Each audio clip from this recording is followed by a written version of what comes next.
Sarà la famiglia a dover decidere cosa sarà di Forza Italia, ma non perché il simbolo com'è nei fatti appartiene alla famiglia, ma perché per chiunque Forza Italia vuol dire Berlusconi, Berlusconi vuol dire Forza Italia.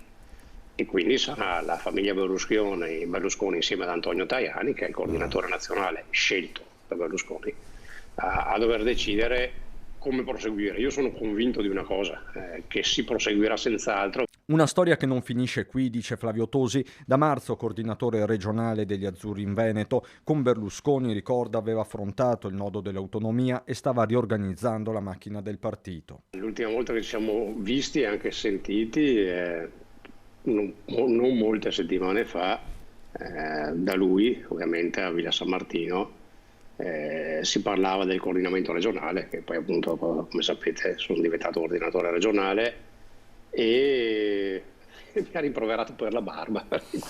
Purtroppo la faccio non spesso. Quello che mi disse è che da me si aspettava che io costruissi una sezione, quindi un gruppo di persone per Forza Italia in ogni comune del Veneto, che è l'incarico che mi sono assunto volentieri e a maggior ragione adesso doverosamente porto avanti. Ora c'è il tema della leadership, con un pezzo di Forza Italia che guarda a Marina Berlusconi, ma ogni nome forse è prematuro. Lo stesso Cavaliere non aveva preclusioni. Ha sempre parlato bene di Matteo Renzi e ha sempre lasciato aperta la porta aperta di Forza Italia a Matteo Renzi. Chiaro che le sorti di Forza Italia siano legate a quelle del centrodestra. Berlusconi univa le due anime, leghista e meloniana. Giancarlo Gentilini non ha dubbi.